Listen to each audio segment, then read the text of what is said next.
ஆசனம் இப்போ உதாரணத்துக்கு நாம் புத்தகத்தில் படிச்சிருப்போம், இல்லை யூடியூப்பில் பார்த்துருப்போம், இல்லை ஏதோ ஒரு செய்தி கிடச்சிருக்கும். இந்த நோய்க்கு இந்த ஆசனம் பண்ணால் சரியாயிடும், இந்த நோய்க்கு இந்த மூச்சு பயிற்சி பண்ணால் சரியாயிடும் அப்படின்னு நம்ம காது வழியாக அல்லது பார்த்துருப்போம், கேட்டிருப்போம். ஆனால் இதை பார்த்து நம்ம நிறையா பேர் அதை செஞ்சு வரும்போது அது குணமாகிற மாதிரி இருக்குது, ஆனால் அதில் ஒரு நிறைவு கிடைக்கல அப்படின்னு சொல்லுவாங்க சிலவங்க.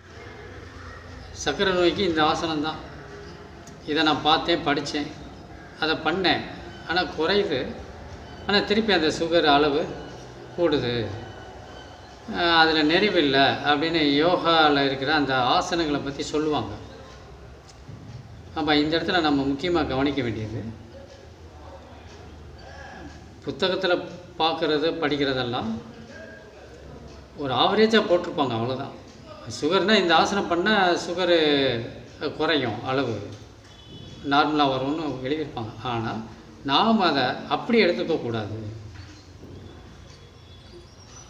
ஏன்னா இப்போ உதாரணத்துக்கு பச்சிமோத்தாசனம் அப்படின்னு ஒரு ஆசனம், இப்போ இந்த படத்தில் பார்க்குறீங்க இல்லையா, இந்த ஆசனம் தான் பச்சிமோத்தாசனம்.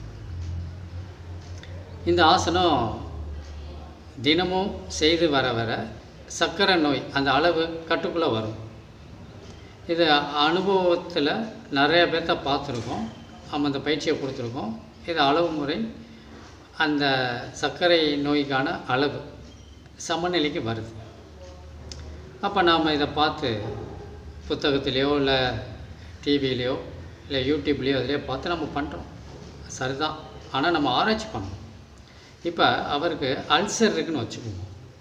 அப்போ அல்சரும் இருக்குது, சுகரும் இருக்குது. அப்படின்னும் போது இந்த ஆசனம் சுகருக்கு ஹெல்ப் பண்ணாலும் அல்சருக்கு அது எதிரியாக இருக்கும். அப்போ அல்சர் இருக்கும்போது எந்த ஆசனம் பண்ணணும்? அப்போ 2 பிரச்சனை இருக்கும்போது நாம் இந்த ஆசனத்தை எடுக்க முடியுமா? அங்கே தான் நம்ம ஆராய்ச்சி பண்ணணும். சுகருக்கு பச்சிமோத்தாசனம் சரிதான், ஆனால் அவருக்கு அல்சர் இருக்கும்போது நம்ம அதை தேர்ந்தெடுக்க கூடாது. அப்போ ரெண்டையும் நம்ம கிளியர் பண்ணணும். அதுக்கு எந்த ஆசனத்தை கொடுக்கணும், எந்த ஆசனத்தை விளைவு வராமல் இருக்கிறதுக்கான ஆசனத்தை செலக்ட் பண்ணணும், அதுதான் இங்கே விஷயம். அப்போ நமக்கு ஒரு உபாதைகள் எது உயர்வாக இருக்குது, எது நமக்கு அதிக தொந்தரவு கொடுக்குது, எந்த நோய் எது நமக்கு அடுத்த நிலையில் இருக்குது, 2ஆம் நிலையில் இருக்குது, அப்போ இதுக்கு எந்த பயிற்சியை கொடுத்தா பக்க விளைவு வராது அப்படின்றத பார்த்து கொடுக்கும். இதில் தான் ஆராய்ச்சி பண்ணணும். இதைத்தான் நான் வலியுறுத்தி சொல்வது. ஆராய்ச்சி, ஒரு ஆசனத்தில் என்ன நடக்குதுன்னு நாம் ஆராய்ச்சி பண்ணி உணரணும். இது எந்தெந்த உறுப்புக்கு சக்தியை கொடுக்குது, எந்த நிலை அந்த உறுப்பு பலவீனமாக இருக்குதோ அந்த உறுப்புக்கு சில ஆசனங்கள் பொருந்தாமல் இருக்கும். அப்போ அதை அந்த மனிதன் மட்டும் அதை தவிர்க்கணும், அவ்வளோதான்.